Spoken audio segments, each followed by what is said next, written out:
જામનગરમાં chartered accountant Alkesh Pedhadiya સામે વધુ એક ફરિયાદ નોંધાઈ। સીએ પર ખોટા બિલ રજૂ કરી વેરા શાખ મેળવવાનો આરોપ। વેપારીની જાણ બહાર ખોટા બિલ રજૂ કર્યા હોવાનો આક્ષેપ। અગાઉ પણ અનેક પેઢીધારકે પેઢડિયા સામે ફરિયાદ કરી હતી। જીએસટીના દરોડામાં બેનામી વ્યવહારો સામે આવ્યા હતા। પેઢડિયા અઠવાડિયાથી ભૂગર્ભમાં। જામનગરમાં 7 દિવસ બાદ જીએસટી વિભાગનું સર્ચ ઓપરેશન પૂર્ણ। સતત 7 દિવસ 21 પેઢીમાં જીએસટી વિભાગે કરી તપાસ। કરોડો રૂપિયાના બેનામી વ્યવહારો સામે આવ્યા। 70 કરોડથી વધુના વેરા શાખ કૌભાંડનો પર્દાફાશ। મોટાભાગની પેઢીઓનું એકાઉન્ટ સંભાળે છે CA Alkesh Pedhadiya.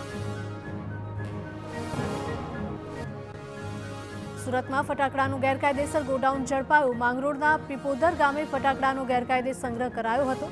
Fire safety વગર ગોડાઉનમાં રાખ્યા હતા ફટાકડા। 86,71,000 રૂપિયાની કિંમતના ફટાકડા જપ્ત કરીને સંગ્રહખોર વિરુદ્ધ કાર્યવાહી કરાઈ। બનાસકાંઠાના ડીસામાં થયેલા વિસ્ફોટ કાંડ બાદ તંત્રએ સુરક્ષા નિયમોના કડક પાલન સાથે આપ્યા ફટાકડાના લાયસન્સ।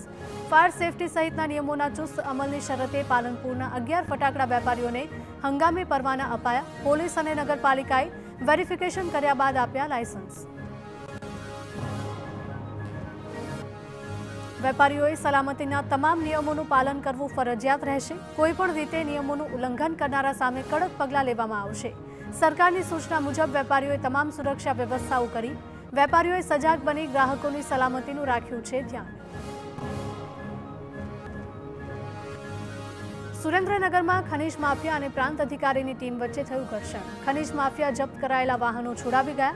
3 ડમ્પર સહિતના વાહનો બળજબરીથી આંચકી લીધા। પ્રાંત અધિકારીની ટીમ સાથે પણ કરી ઝપાઝપી। તાત્કાલિક તપાસના આપવામાં આવ્યા આદેશ। સુરેન્દ્રનગરના થાનગઢ પાસે સુરજદેવળ ગામે ખનીજ માફિયાઓએ કરેલા હુમલાના કેસમાં ચોટીલા પ્રાંત અધિકારીની સુરક્ષા વધારવા માંગ। પાટડીના ધારાસભ્ય નૌશાદ સોલંકીએ કલેક્ટરને પત્ર લખી પ્રાંત અધિકારી માટે વાય કેટેગરીની સુરક્ષા આપવાની માંગ કરી। ખનીજ ચોરો પ્રાંત અધિકારીની ટીમ પર હુમલો કરી ડમ્પર, જેસીબી સહિતના સાધનો છોડાવી ગયા હતા।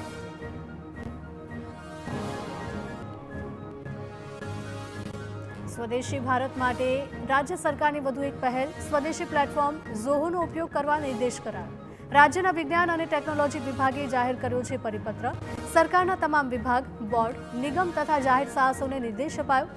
કેન્દ્રીય ગૃહપ્રધાન અમિત શાહે નવા ઈમેલ ઝોહો અંગે કરી હતી પહેલ। સાબરકાંઠાના આંબાવાડી નજીક મેમુ ટ્રેન ઉથલાવવાનો પ્રયાસ। અસારવા ચિત્તોડગઢ મેમુ ટ્રેન ઉથલાવવાનો પ્રયાસ કરાયો। બ્રોડગેજ રેલવે ટ્રેક પર લોખંડના રોડ મૂક્યા હતા। લોકો પાયલટે ઇમરજન્સી બ્રેક લગાવી દુર્ઘટના ટાળી। રેલવેની સુરક્ષા જોખમમાં મૂકી જાનમાલના નુકસાનના પ્રયાસનો ગુનો નોંધાયો। સુરેન્દ્રનગરની વઢવાણ જેઆઈડીસીમાં તેલની ફેક્ટરીઓમાં ખાદ્ય વિભાગના દરોડા। પુરવઠા અધિકારી સાથે ફૂડ એન્ડ ડ્રગ્સ વિભાગે કર્યું ચેકિંગ। ખાદ્ય તેલની ફેક્ટરીઓમાંથી તપાસ માટે લેવાયા નમૂના। લોકોના આરોગ્ય સાથે ચેડા થતા હોવાની આશંકાના આધારે તપાસ હાથ ધરાઈ। ખાદ્ય વસ્તુઓ બનાવતા ઉદ્યોગોમાં પણ ચકાસણી। પંચમહાલના ગોધરામાં ફૂડ એન્ડ ડ્રગ્સ વિભાગે દરોડા પાડ્યા। શહેરના સ્ટેશન રોડ વિસ્તારમાં તેલ અને ઘીના વેપારીઓને ત્યાં કરાઈ તપાસ। વિવિધ બ્રાન્ડના તેલ અને ઘીના નમૂના લેવામાં આવ્યા। ખાદ્ય પદાર્થોમાં ભેળસેળ જણાશે તો કાર્યવાહી કરાશે। દિવાળીના તહેવાર પહેલા ખાદ્ય વિભાગ થયું સક્રિય। અરવલ્લીમાં ગરીબોનું અનાજ બારોબાર સગે વગે કરવાનો પર્દાફાશ। ભિલોડાની અસાલ જીઆઈડીસીમાંથી સરકારી અનાજનો જથ્થો ઝડપાયો। શરાફ એગ્રોમાં એક ટેમ્પોમાંથી ઘઉંના કટ્ટા મળી આવ્યા।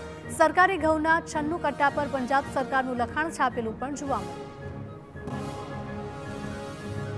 હિંમતનગરના દલાલે ઘઉં અસાલ મોકલ્યા હોવાનું સામે આવ્યું।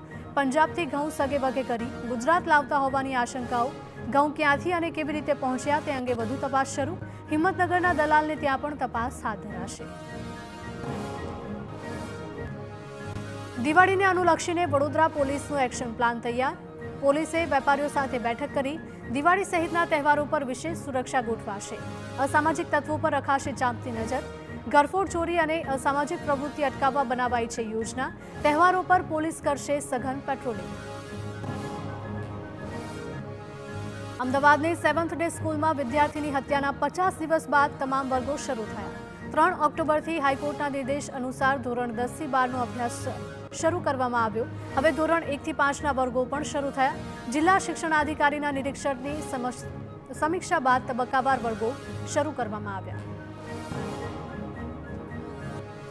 અમદાવાદની 4 શાળાઓને એફઆરસીએ 5 લાખનો દંડ ફટકાર્યો. નિયત ફી કરતાં વધુ ફી લેવાતી હોવાનો 5 લાખનો દંડ વસૂલાયો છે.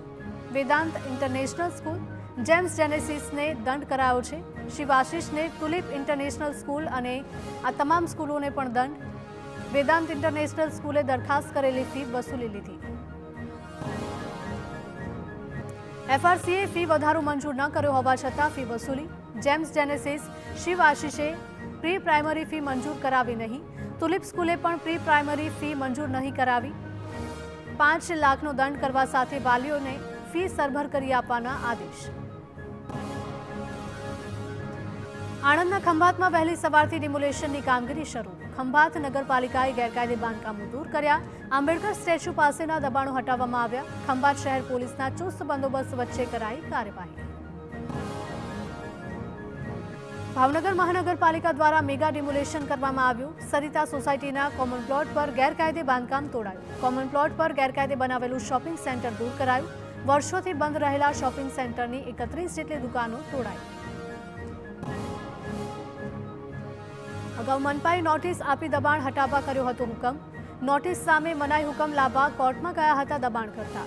કોર્ટે કેસને ડિસ્પોઝ કરતા મનપાની ટીમે કરી કાર્યવાહી. પોરબંદરમાં દબાણ હટાવવા પહોંચી ટીમ કે જેને ધક્કો પડ્યો હતો. બુલડોઝર લઈને ડિમોલિશન કરવા પહોંચેલી મનપાની ટીમ પરત ફરી હતી. રાજકીય દબાણને કારણે મનપાની ટીમને પરત ફરવું પડ્યું. લિસ્ટ પર આપેલી 20 દુકાનોની વર્ષો પહેલા થઈ હતી મુદત પૂર્ણ. મુદત પૂર્ણ છતાં પણ ગેરકાયદે કબજો જમાવનારા દુકાનદારોને નોટિસ આપવામાં આવી હતી. જ્યુબિલી પાણીના ટાંકા નજીક 20 દુકાનને નોટિસ. મનપાએ દુકાનદારોને નોટિસ આપી 2 દિવસનો આપ્યો સમય.